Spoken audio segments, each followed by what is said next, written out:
It's funny because it's literally just a TV, but if for some reason it makes, to me at least, makes things feel more official. Mm-hmm. It's like big screen. Did you ever finish making that white logo? Yeah, we need that. Well, speaking of big screen, I guess I know you guys did the Phases film with Fond. Yeah. Did you guys premiere that at like a film festival or something? No, we premiered it at the Chrysler Museum in Norfolk. Forgot what road it's on, but you know you're familiar with it, right? The Chrysler I've been there Museum? one time. I think Utopia Fenny had did an event there. Okay, yeah. So, yeah, we had it there, and then we did like a little after party downtown. I forgot what that building's called too, but it was so nice. Yeah. Actually, you can move a little bit more this way. To this way, to your right. All right. Good looks. You said it was an after party? Yeah, we had a little after party. It was also our man Tremaine's birthday the same day. So we had like a birthday party / celebration of the film being released. So yeah, that was a great night. Yeah, how was that? 'Cause I didn't see the film at the moment that it dropped. I thought you had like some small role in it, but I was going through it today and I was like kind of all around you. Like you were the main character. You do the soundtrack. Like yeah, follows my whole life for like over a span of like 4 or 5 years, kind of putting it all together and making a movie out of it. But yeah, surrounding me. But in terms of just the place, though, it was cool. We were at the Chrysler Museum. We put out a red carpet. So there was also like a step and repeat. So there was an area for people to like take pictures. step and repeat. That's what that that's is? what it's called with like the you have like a carpet and then there's like a backdrop or whatever, and then people step in front of it, take pictures, and then they repeat. That's why it's called step and repeat. But yeah, they also had we also had people dressed up and everything too. Like we tried to make it like a more upscale type of event, and it was really fun. And then we showed it on their big screen, and yeah, man, that was the time. Yeah, I think that was your first time doing something like that, but also Tremaine's. Yeah, for sure. It was new for all of us. That's why it was such a cool thing to experience and like try to do, because it's like none of us have ever done it, and we all wanted to see what that was like and feel what that was like. So it was really cool that we were able to do that. You had a quote from you did I think it was, is it pronounced Nunar? Yeah, the Nunar magazine. Yeah. So they interviewed you, and you had a quote that I wrote down from that. You were like shooting Phases was a constant effort to ditch my comfort zone and embrace what I typically steer away from. What were some of the, I guess, biggest moments of like getting out of your comfort zone? Like, what are you steering away from? Yeah, so in the movie, we have to reenact a lot of different parts of my life that actually happened, but then kind of do it in like a movie cinematic way. But I have to use and relive those feelings in order to really give you it in the movie. So those are some of the things, because like not every decision I've made I'm very proud of, you know, in terms of like, you know, you could have made better decisions. You could have made better decisions with whatever, you know. So what decisions? Is there like I mean some specific instances like from that movie that you would go back to where it's like that was tough to relive? I think because it was really for like people who haven't seen it. It was kind of like following your relationships with like different women. Yeah, basically. I think at one part they like kill you. Do they kill you? Yeah. But I mean, just really in general, man, I don't know if I can really choose one, because they were all, I guess I'll say there's one scene towards the end that I have with my homegirl. Her name's Cuddy. And we're at the Can. It was basically a museum kind of setup. And basically we're like having an argument, and we kind of put it to where it looked like a museum was open in public, so there's people walking around. So we're basically having an argument in public. I think that's an example of one of the things I don't like to relive, because like actually having like very important and pertinent conversations in public, like loudly, that's not my thing. I'm a very low-key dude, so when it comes to things like that. That's where like the song that was playing was the one with you and Teezy? Yep. Yeah. Mm-hmm. Yeah, so that's a good example of one. Like, I remember acting it out, and after Tremaine goes cut, I still feel the tension of arguing as if I really was. And I was like, wow, this is this is really crazy. Because you never really think about how tense you get in the moment. But then after you act it out and you just like feel it because you didn't actually feel what you just went on there and did, it's like, wow, it's a lot of like pressure and tension on the body when you're like, you know, combative with people. Yeah, or even if you like sometimes you can remember a memory, or like if you're recreating a scene, it's funny how you get that same feeling as when it was the actual moment. Exactly, and that's why it was so hard to go through that type of stuff, because you can't disconnect yourself from what actually happened just because you're just reenacting it. So the whole movie was trying to get out my comfort zone, because like I have to revisit everything that I went through, and it didn't all go well, you know? So now that's revisiting bad moments, and that's not always fun, but it was a growing time though. That's why I really enjoyed that movie, because I pushed through it and it taught me a lot, so. Yeah, I thought that was cool, man. I've been kind of following what Tremaine does for a few years too. Yeah, with Fond. We want to get into short films eventually too. We do like a bunch of skits. I don't know if you've seen those. I've seen some. I've seen one with Bobby Blaze. That one was funny. Which one did you see? The Reebok ones? I think so. He was in the car. He was ordering food. Oh, that was one of our first. That might have been our second skit ever. Really? Yeah. Was that second? I know AJ was our first. We did a skit with AJ _ as our first skit, and he was in the store buying like a bunch of hot dogs, like a cart full of hot dogs. But Bobby and Sweens, that was one of the first ones too. But like we just feel like we're cultivating this style of like filming and like how to format it, and then we've kind of just been like just figuring that out through the skits. But I always had the idea of like kind of that evolving into short films. It was cool to see Tremaine do that. Like I've talked to Tremaine a few times, and like one thing where we differ, like is he'll shoot a bunch of content before he drops anything. Like he'll just load up a clip and then he'll like figure out a way to release it. We're the opposite. We'll just film stuff and drop it right away. Like this will be out on like Monday or Tuesday. So everything we pretty much do is out like very soon. Yeah. It might be different for you as well. Like you make music. I'm sure you make music and like sit on it for a while. Yeah, I have some that I do sit on, and then some songs I'm just like, all right, this one's ready to go now. Like I'll release it in like a week. Then there's other songs that I have to sit on for like maybe a month or so. And yeah, I have both. Because you did the soundtrack for the Phases film as well. So were all those songs already made before the film was even like beginning to shoot? Yeah, so we kind of did two things at once. We started shooting at the same time that we had the idea of let's put 2 EPs together, and that was Seasons and Seasons Change. So Seasons was supposed to be like the acceptance of love side, and then the other Seasons Change was supposed to be like the denial of love side. So we were taking 2 5-song EPs, and we were going to kind of create some videos off of it. But then midway through that, we decided, let's make a movie off of this, and like let's take all 10 of these songs and let's make that the soundtrack. Because I think there was like maybe 15 or 17 songs on the soundtrack. So I guess you ended up making some more. No, I didn't make any more. So those 2 EPs that I put out previously are what the movie is about. So it's those 10 songs. So the soundtrack is those 10 songs plus little skits that are throughout the movie. So if you watch the movie and then listen to the soundtrack, it still kind of feels like it's moving as if the movie did, versus like just listening to them as songs on the 2 EPs. Yeah. Mm-hmm. Hell yeah. No, that was definitely fire. I'm glad we actually got to do this. So I feel like we've been talking about doing this for like a year. I've been so excited to do this. I've seen everybody, all my homies do it, and I'm just like, this is the dopest podcast I've seen, bro. I appreciate that. I don't know. It's been weird. You're actually the person that we've had to reschedule with the most.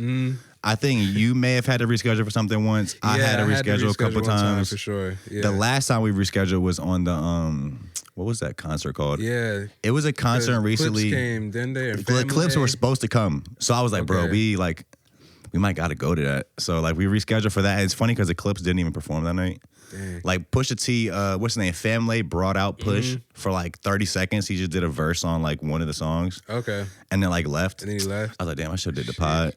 Also, a funny story from that concert is there was a dude, Nims, the Bing Bong dude. Yeah. He's like Bing Bong. Yeah. So he performed there, but it was funny because the whole time I'm there and leading up, I'm thinking people said Mims. Yeah. This is why I'm hot, Mims. So I'm like, damn, like this kind of like rare, like Mims about to perform. No. He comes on. I didn't even know his name was Nims. Yeah. But he actually killed it though. It was fire.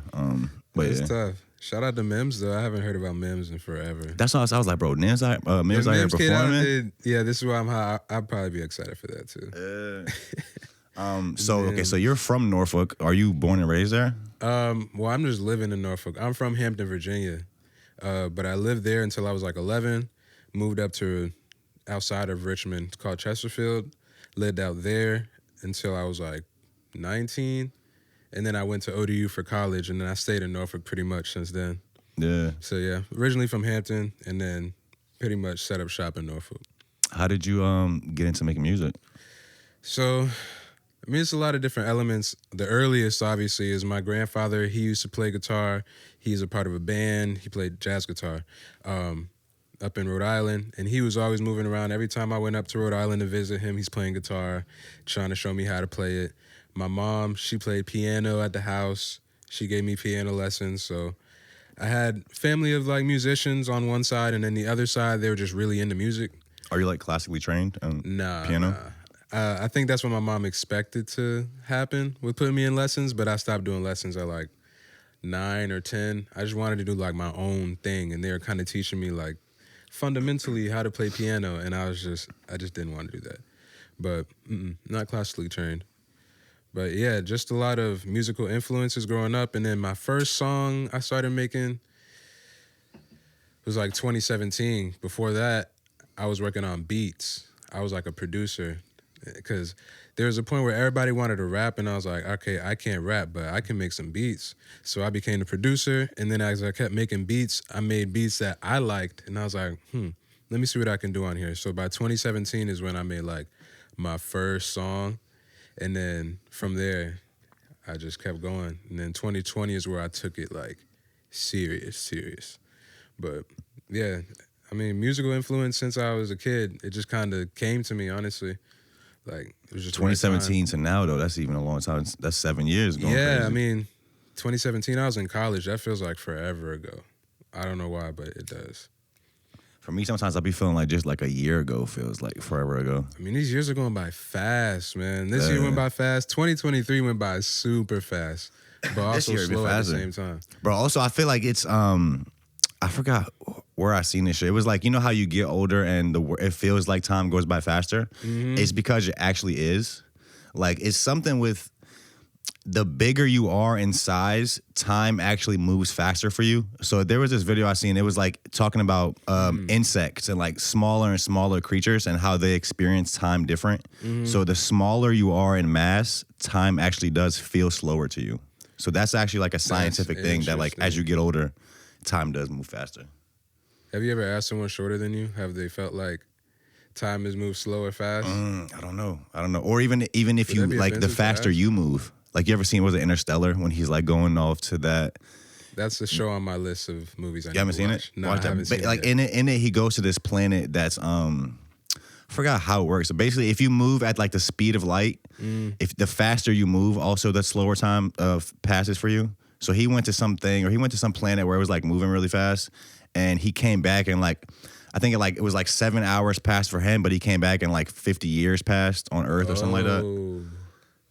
People are using that clip, you know, like, have you seen that movie, Karen? That's crazy. Interstellar, where he's like in the bookcase and he's like, no, trying to stop the old him from going off to space. People are just using them clips like on like just different memes and shit. So you start making music in college. Even that's kind of, I feel like, late. A lot of people will start making music in like high school, or like a lot of people feel like if you don't accomplish your dreams by like high school, like it's over for you. Yeah. That's why I think it's beautiful to see people like get older and find ways to create. And I think the times are kind of changing too. So like we're able to do that now. Yeah, it was definitely a thing back in the day. It was like, you got to start early.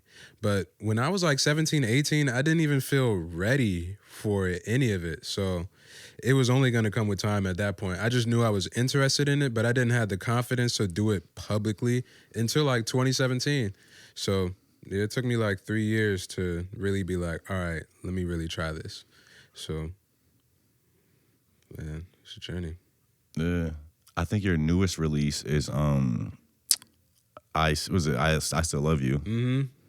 That just dropped, I think, in March. Yeah, that dropped in March, either February or March, yeah. Yeah. That was a really cool song. That was me and my homie Mr. Keesley. He's a producer, a friend of mine. I've known him since college actually, and yeah, we did that one. He also did I Know. That's a song I have with him. Oh, the song I did with Teezy that we had mentioned earlier. John is on production on that one as well. So that's on one of those like seasons or season That change? one's on was that Seasons Change. The one with Teezy. Yeah, the one with Teezy. We had her up here recently. I didn't know she was like so heavy into basketball.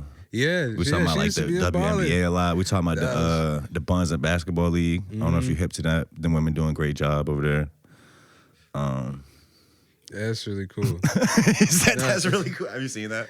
Huh? Have you seen the Buns and Basketball League? No, Type but in, yeah, bro. just know thinking about like that. Teezy and how she used to ball is really cool. Yeah. Like that was one thing that surprised me when she finally told me that one time. I was like, wow. But now it kind of makes sense too. Like a lot of ballers like walk with, whether they play basketball or not still, like they walk with like a certain swagger, and she has like a baller swagger. Like it's pretty cool to think about. But no, I Still Love You. That was me and Keys. That was like a one-off song. I had to get that off because it was the time for it. But I got more music coming up very soon, next week actually. Yeah, I seen Tremaine had posted a picture, I think, with you and him. And what's that? Is that like that Asian guy that's always with y'all? Yeah, Trevor. Trevor. Yeah, Trevor. He was like when Mo Woods outside again, I know new music is coming soon. Like, so you've been working. Yeah. 'Cause I feel like you've been kind of off the scene for a little bit. Yeah, I took like last year to just focus on making more music. I didn't want to go back outside or do anything. I just wanted to really lock in and just work on music and see what I could do and see how much I progressed with how much I've learned by just going through, being out here, doing all the shows and like meeting people, getting game from so many people. It's like, let me go back and focus on like just my music and see how much better I've gotten and how many more like just creative, avenues I can find for myself or whatever. So, yeah, that's what I've been doing, and a product of that is going to be dropping next week. So I'm really excited about that. I mean, shoot, I don't know if we could play it here, but I'll play it for you if you wanted to. But We could play after the show if you want. Yeah, all right. Yeah, Cool, for sure. What is some stuff you learned from these experiences, like these shows and meeting people? And where should I even start, man? There's just so many different elements, but one big thing I learned was just practicing and getting the reps in, because I'm not really like a big practicer like that, but when I had the show with Dayana Lee, who also goes by Zaya, y'all, everybody knows her, but when she had her show Langston Blues and we were practicing, just the repetitions that we were doing, and then when going to actually do the play itself, I was like, wow. Well, you said the play? Yeah, we did a play back in 2021 called Langston Blues. What was that about? Zaya put together. It was basically a story about a guy who he has this dream of wanting to become a rapper, but there's other things going on within his man. I want to explain it, but I don't want to like leave any detail out. Are you that rapper? No, that's Nai. Okay, I'm not hip. I don't think I've seen anything about this play. Yeah. So that's Nai. He plays that character, but yeah, man, it's a beautiful play. Yeah. I'll tell you about it. I just wish I had enough detail to give it justice. What was your part in it? So basically, I was a guy that came to that club to perform here and there. I was kind of like out the way. I didn't do too much. But I had a few songs. I got to make some songs for the play itself, like specifically for the play. And that was basically my role. Like I made those songs. They called me the Cloud. I was in the play. They called me the Cloud, and I came up and I did my songs in the club that they had. But yeah, it was. Is there a video of this play? Yeah, so I don't know if the video came out, but there is footage of the play. She has her own like meticulous way of doing everything, so the video will probably come out soon, I'm sure. I'm not too sure actually, but that's different. I gotta get hit. What was her name again? Dayana Lee. She's from out here. Yeah, she's from out here. So is that she does does she have other plays, or this was a new venture for her? Shoot, this was her third play, I believe. She did 2 when she was going to Virginia State, and she premiered them at Virginia State, I believe. And then the third one that we did, Langston Blues, we did that at Granby Theater, sold that one out. And then she had another play as well. I think that was also at Granby Theater. So yeah, like everything she does is big. How many times did you guys perform the play?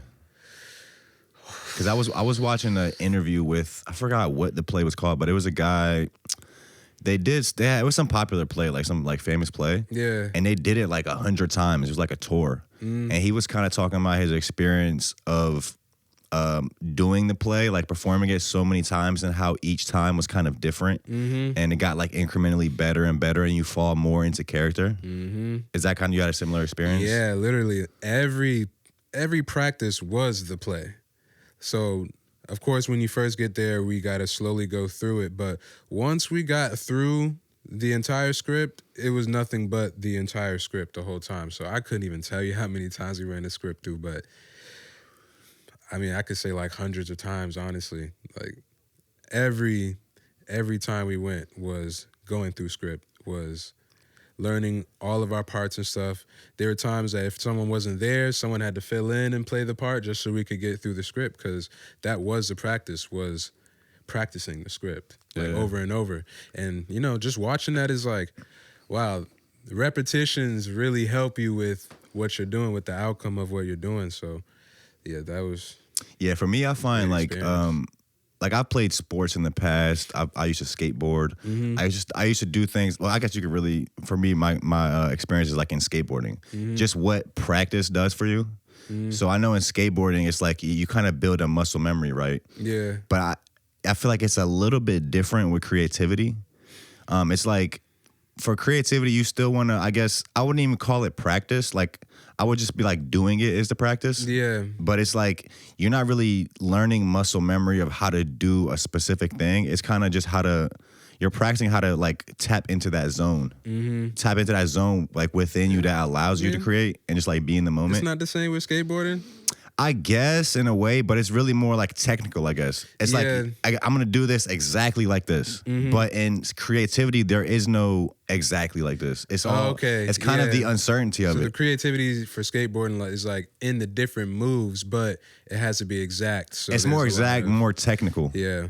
And creativity, I would just say it's more of like mysterious. Like you're just kind of, you're wanting to just find that zone to where you allow yourself to express and just be in the moment. Even that's kind of even in the film I picked up on that in phases. You were like I think you were talking about love, and you were like the uncertainty of love. Yeah. Is like what was powerful to you about it, I guess. I don't know, maybe touch on like uncertainty. Even like with creativity, with following your dreams, I feel like there is no like set way to do things. We really don't know. We put our all into this thing, into our dreams, and like you really don't know what could happen. Yeah, man. But you just I guess have faith. Uncertainty. Yeah, I mean, uncertainty doesn't go anywhere. Honestly, like it's there to push you. It can hold you back, but it's kind of there to push you. There's always going to be an uncertainty because no one really knows what tomorrow's going to hold, what their next move is, we don't know what the next 24 hours looks like. You can plan it down to a T, but you can plan it down, and there's always going to be something that you didn't plan coming into play, and you just got to move with it. But yeah, I mean, lately uncertainty's been something I try to embrace more and kind of have fun with, like the uncertainty of things, because it's like, yeah, it's like a glass half full, glass half empty kind of concept, where that's what uncertainty brings you, is whatever you choose to see it as, like glass half empty, glass half full. So I try to just stay optimistic about uncertainty. Like there's a lot on the other side of this that could come from me if I look at it from this lens, or I could look at it from another lens and think, oh, there's not too much for me on this side, and I'm uncertain about how it's going to turn out for me. So I try to just keep it optimistic, and uncertainty now, I just try to embrace it and see what it has for me. It's always a learning experience. You might not always gain something positive out of, moments, but I think every time it's worth experiencing. So I like uncertainty of things because never knowing. Like, yeah, that's the fun in it. You don't know. Yeah, exactly. Like it could work in your favor, and I always bet on that. So yeah. I also I really like how your creativity can evolve. You can do different things. I mean, I'm sure when you started making music, I don't know if you had in your mind that you're going to be doing films and plays not at and all. stuff like that. I thought it was just going to be music. And shout out to Tremaine and Trevor, but opening up that part of my brain to even think about filming and the whole process of filming, I never even thought about. I was just music. So yeah, the transition that it makes and just the ability for it to just grow into other creative ideas that you have, it's beautiful, man. That's why I like art. That's why I like just the creative, just movements and motions of art. It's just great. So you start making music in 2017 in college. You say you start taking it serious in 2020. People always have that kind of story. Like, I started taking it serious at this point. Why did you start? Like, what was the shift there? Like, what was what made it feel serious to you, I guess? I had just graduated college in 2019. And so by 2020, since being fully out of college, I was just looking at music like, I really feel confident that I can do this.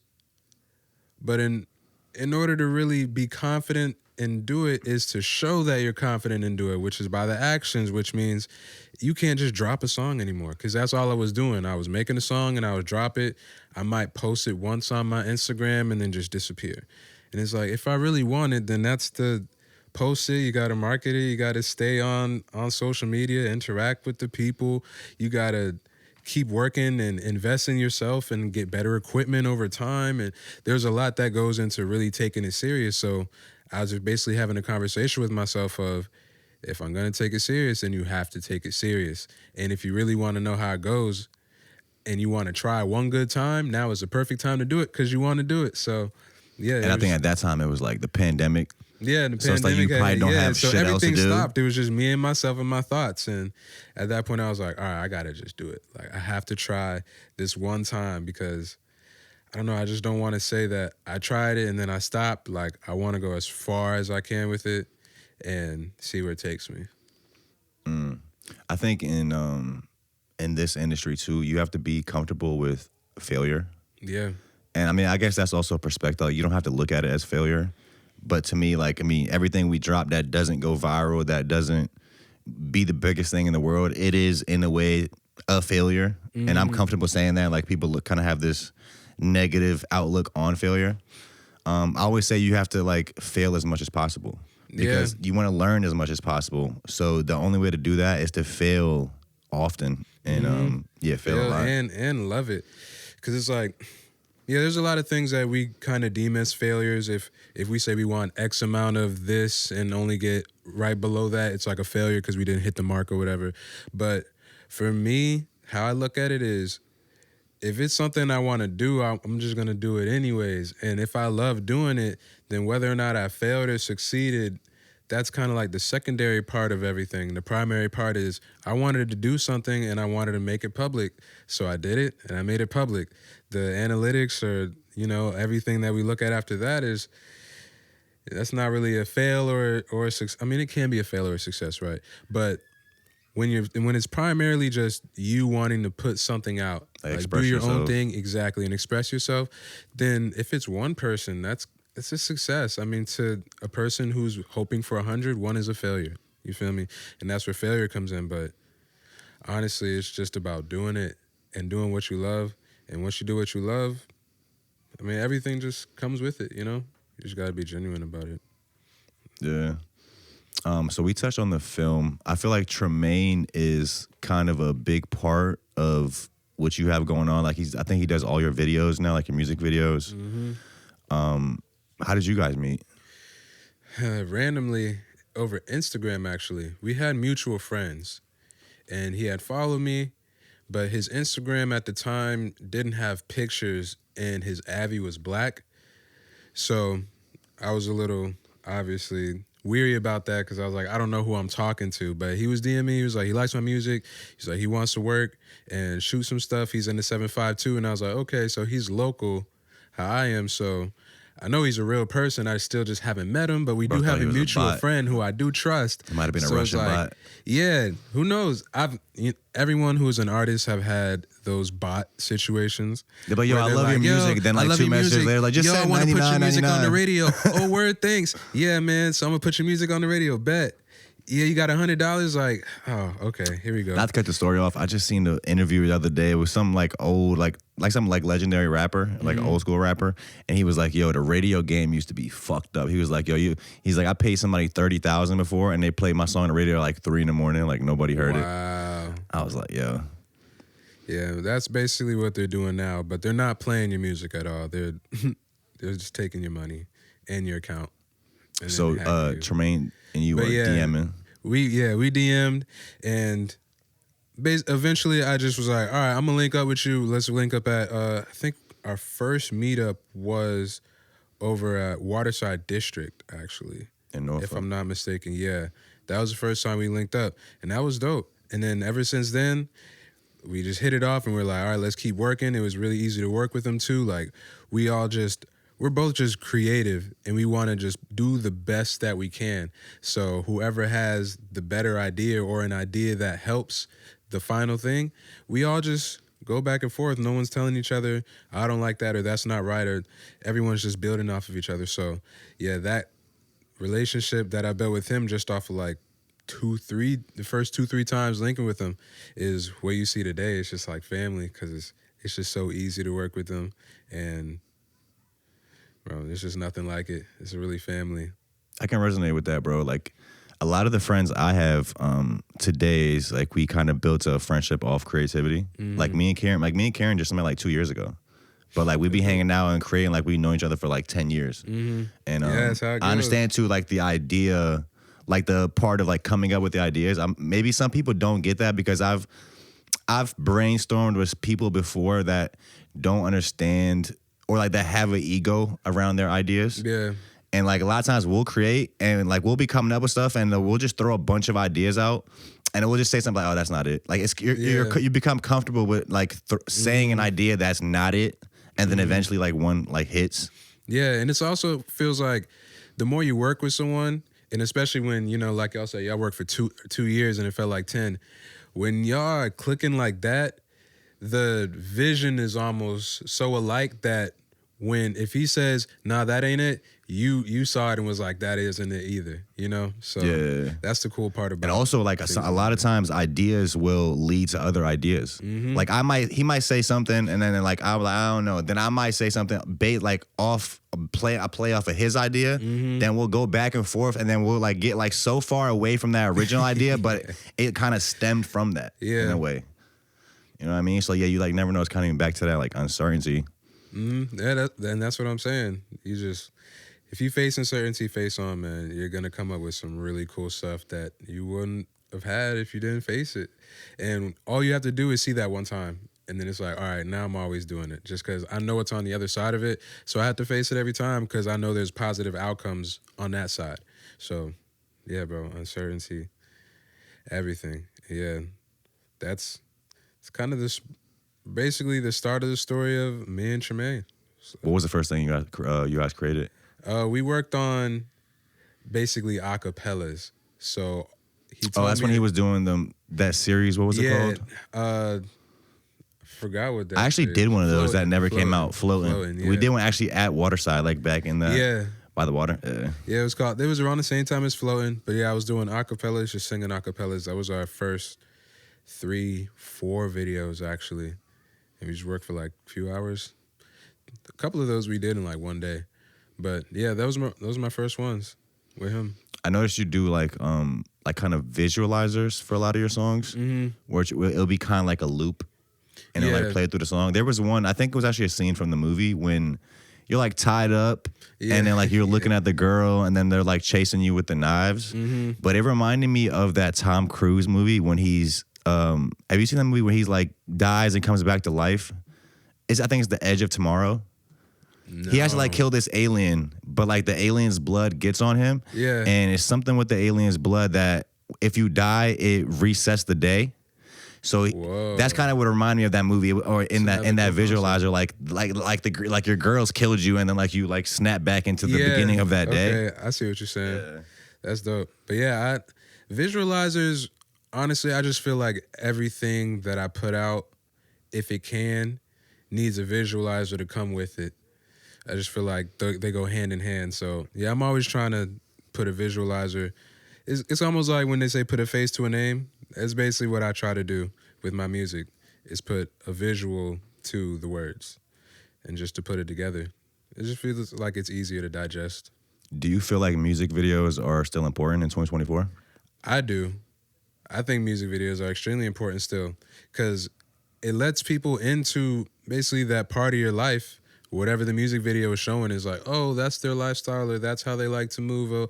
Like it just gives people and your consumers and audience a chance to see you, you know, especially if you don't really get on social media like that.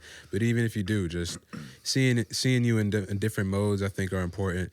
And I think just the creativity of where music came from with being with music videos, I feel like we just have to keep doing it, because imagine in a world where there's no music videos for any of the music that comes out. It feels crazy. That's how it was in the beginning, I guess. There was no music videos. I guess I was. You on a radio? Well, not even before the radio. You're just live. Videos. You said what? I feel like at one point they were just like, "Yo, we need music videos," because maybe they said we need. Like this. Yeah, maybe we need them, but also just technology evolved and it became possible to do it. Yeah, I still think they're important, man. Yeah, and just watching all the creativity that the people that we looked up to back in the 2000s and the 90s, seeing the creativity that they put into their music videos, that's honestly just the optimism and the inspiration that I and other people have just to do our own thing. Like, what can we do creative with music videos? It's a term of expression. I mean, it's a way of expression. I don't think it's necessarily needed anymore. I mean, you can basically do anything you want nowadays. Yeah, I just say that because it seems like a lot of the songs that blow up these past few years, it hasn't blown up because of music video. Yeah, it hasn't been music video. Technically, TikTok is almost like a music video in itself. So if people are dancing to your music and it's getting that's millions a video of to plays, your music, I guess. That's technically a video. And then millions of people are making videos to your music. They're like short music videos. So I feel like music videos have transcended the whole like production in this one area and shoot it with this one producer and do it. It's more like you have TikTok now, you have Instagram. Everything is almost a music video if your music is behind it. Like if someone's just cooking to your music and the dish looks amazing to your music, that's a music video for you. Like they're gonna go and try to find your music now. So, I mean, I feel like you can find music videos in a lot of different ways, especially nowadays. So maybe music videos are more alive than we expected or maybe looked like, because the traditional music video is, dissipating. But back when they used to put in like $1 million to make a music video. It's just in different ways now. There's free music videos. People just call them ads. But I mean, you can call them music videos, honestly, to me, especially if they're dancing. That's a music video. Yeah, I look at them and I guess in 2024, like they're just like a accompanying piece of art to your song, right? Yeah. But it's like I said, a lot of times it's not what takes the song up. And I was actually thinking about this recently, like why on social media is the majority of the content you see just regular people doing regular things, right? You don't really see that much like high artistic or creative value content. It's very basic stuff. And I think it's because the platforms want to push that type of content because it makes it feel accessible to the everyday person. Yeah, like they want people to create content and put it out on their platform. So the majority of people aren't super creative. They're not going to make this high-end piece, right? So that's what they show us. They show us like regular stuff like that, and like, okay, then you think to yourself, like, okay, I can do that too. So let me try to make content on this platform. Maybe we need a media platform that is specifically for like real creatives that are going to be innovative and do new things, and not just make a video of me just cleaning my house or making some food, right? Yeah, I feel like, I don't know if there should be a whole separate app, because you still want to raise the bar. Because I feel like the best music videos just raise the bar. So back in the day, since that's all we saw was like the best of best music videos, a lot of people were hesitant to try it. But now that videos are a lot easier to make and a lot more accessible to make because we have cell phones, we have this and that, it's like, it feels like the best music videos are watered down, but the presence of those will ultimately, I feel, raise up the levels of even the lowest kind of creative, where they're just kind of trying to do something real quick, just on the phone, not worried about editing or anything, just record and put it on. I feel like the top bar always raises the bottom bar too. So I feel like they can't just be on their own app because everybody needs to see it. Because I feel like it raises the bar regardless. Even if everybody likes doing what's on the bottom, they're going to start doing more. Like, it went from people just using their phone. Now, most people who want to do simple videos, they'll have like the small light now, you know, what you can get off like Temu and Amazon and stuff. Yo, shout out to Temu. Yeah, everybody's trying to do their best at their, like, the least expensive or the most affordable fashion first.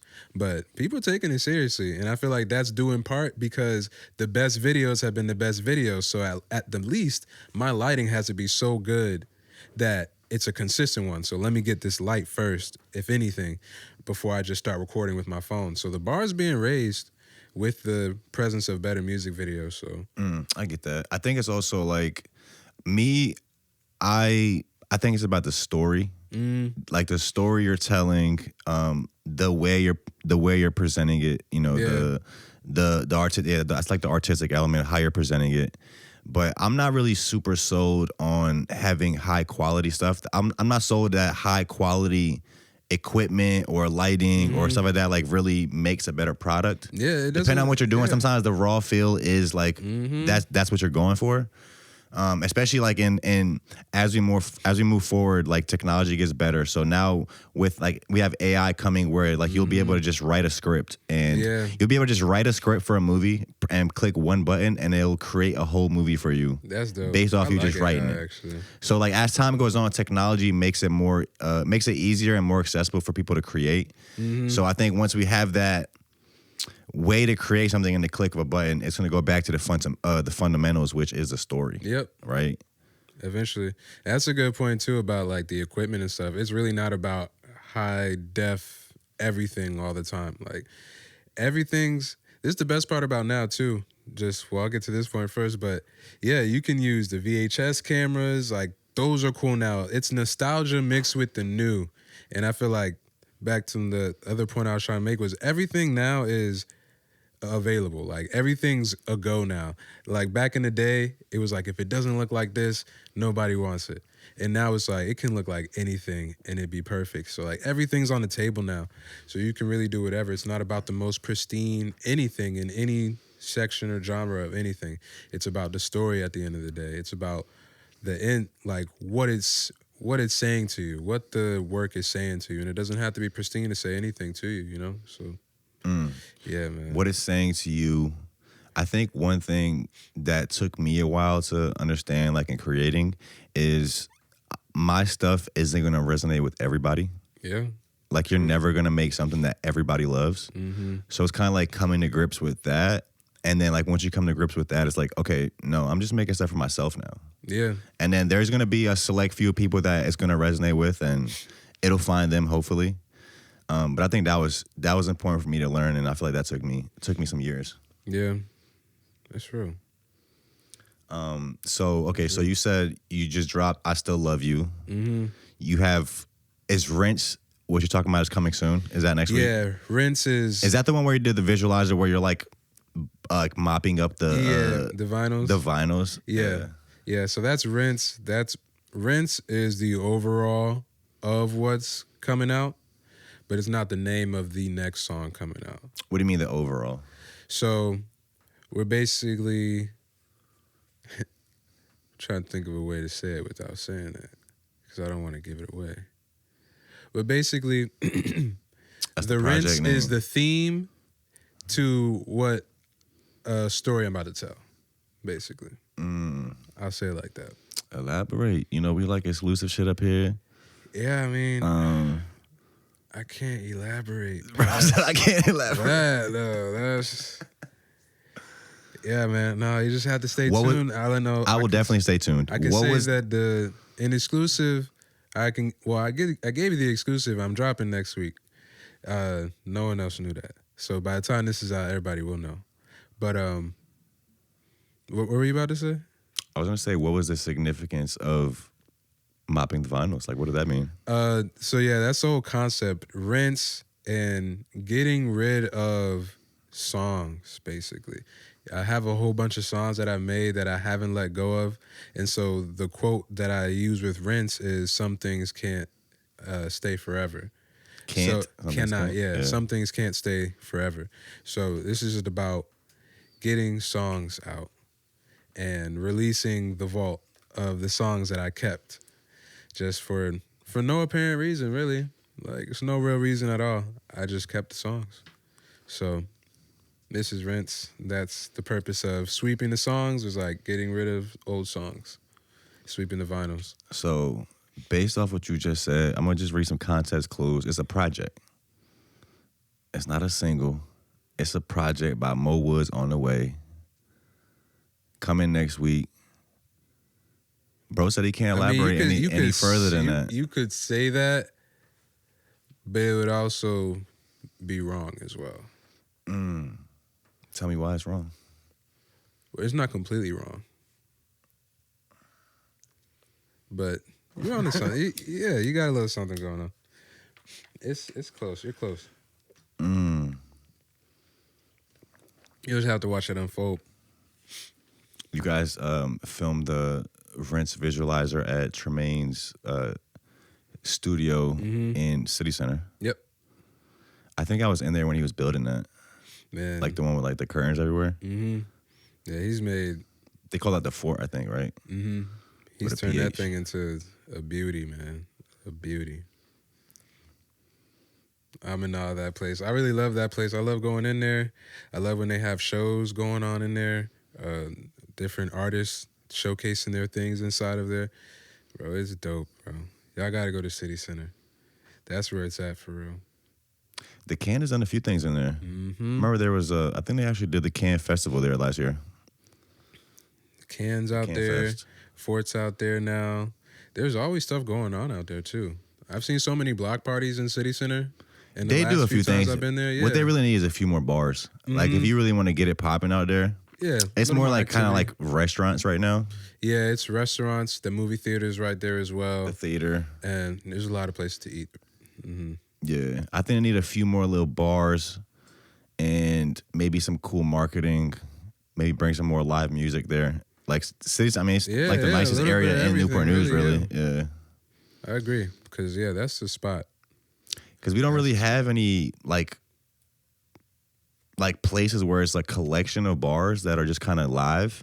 It would be like sporadic bars, like at different parts in the city. But like if you go to Virginia Beach, you go to Norfolk, you have like blocks of a lot of stuff going on.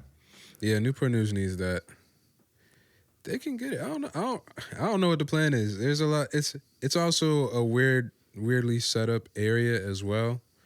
So I don't know. I'd love to see it though. And I think City Center is the perfect place to like start and expand from also. So we'll see. So you're saying you better clean the vault out, rinse these. Yeah, I'm finna rinse songs the in the vault vault a little bit. Not the whole way, but yeah. Not the whole way. Not the whole way, but do a little rinse, just a little wash real quick, clean my hands. Where do you record at? I record at my house, and I record with my homie, Mr. Keesley, the producer I mentioned earlier. I record with him too. I've gone to the Can before. I've recorded a bit at the Can. Like who engineers like the majority of your stuff? John. Mr. Keesley. His name's John. Mr. Keesley? Yeah. Okay. Mr. Keesley. He engineers most of my stuff. If not him, then me. I try to engineer my own stuff and try to make it sound as close to how I want it to sound as I can too. But yeah, usually just me and him. I've been trying to branch out more lately, but I don't know. I always just feel weird going about it. I don't know why, but I just do. Why do you feel weird? Oh, so Mr. Keesley, am I saying that right? Mm-hmm. He produces all your stuff? Not all of it, but a good number of it. He's a producer. He He makes his own music. He'll try to act like he doesn't, but he raps and he sings. He engineers. He also does live music. He's played behind a whole bunch of different artists, like, and especially in the 7-5. Like, you name them, they probably perform with John. But yeah, he does it all. So yeah, I go to him for engineering and beats for the most part. Yeah, it's the squad. I feel like you and Khalif Bryant would make some fire music. I love Khalif. You guys have music together? No, I want to get in the studio with him though. That's my boy though. Every time I see him, it's always good vibes. He got some fire shit on the way too. We did a pod maybe like 2 or 3 months ago. He sent me some unreleased shit. Yeah. Yeah, you got some shit. I'd love to hear that.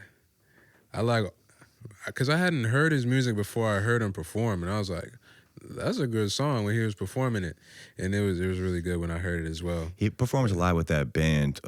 What's that band called? Is it Vibrations? Vibrations? It's like 10 of them in it. No, it's not Vibrations. It's... He, fuck, what's that band called? It's like literally like 10 people in the band, maybe even more. Yeah, I know who you're talking about too. It's drawing a blank for me as well. But I'm gonna think of it as we go on. I'll remember it. Any shows coming up? Not yet. I'm gonna start doing that once I start getting my new music out. I'm gonna start putting these shows together, so that way I have new stuff, and then the old stuff that the audience used to love, I'm gonna be playing that too. But I'll get some new stuff out first, and then I'll be performing again. Hell yeah, bro. Mo Woods, I appreciate you. Yes, sir. Is there anything else you want to touch on? Anything else you want to lead the people with? I Still Love You out now. Yeah, I Still Love Brent's You's on the out way. right now. New song coming out. Stay very tuned for that. It's coming sooner than you think. Shout out to the Off-World Podcast. This is really cool. Shout out to everybody, bro. Shout out to everybody in the 757 community, just getting it done, just getting to it and doing it. I love it. I guess also we can end on that. So being as somebody who's been creating since 2017, Yeah. how do you look at the scene right now? Kind of like from where it was then, like 2020 to now. Like I feel like we have a real scene now. I don't know if many people like can see that. Yeah. I don't know. So I didn't really get into the scene until 2021. In 2017, I was mainly just at college. I didn't have a lot of musician or musically inclined friends yet that like knew about the Norfolk scene or just the 757 scene in general. I didn't get into 2021, but when I got in, I was like, wow, everything's here. Like, and then the years after that, it was just like, wow, you really don't have to go too far to like perform, to promote, to go to events, to network, to just do everything. So I don't know. I think the scene's great out here. Yeah, I think it's in good hands. I think we're getting stronger and stronger. We just need the state or the city to, Put some money behind it. Yeah, maybe like help out. It doesn't have to be monetary wise, but just to grow the scene so people from outside of states can also see it and be like, oh wow, let's go check it out. Like we can do the brink of it by ourselves, but I with think the the way help that of will the state happen, or the city may be able to make it a bit easier, but I think the way that will ultimately happen is for the creatives here just to keep doing cool stuff and and ultimately going viral. Because now when you go viral, right? Now somebody from wherever, Oklahoma, find you because you're viral, and now they want to come and tap into the scene. They want to come make music with you in Virginia because they found you online. So I think that's going to be the key. That's going to take our scene to the next level. We need 5, 6, 7 people going viral and bringing these people here. Yeah.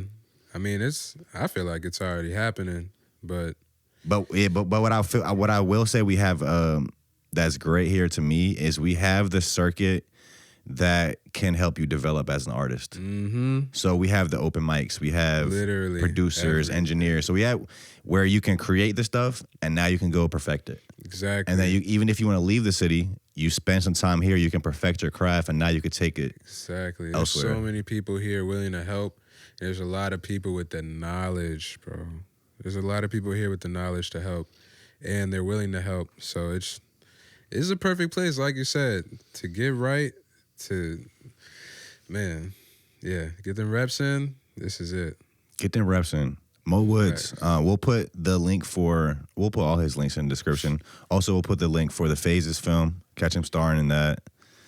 Yeah, thank you, bro. Thank you for having me. If you're watching this, we appreciate you guys for tuning in. We'll see y'all soon. Peace.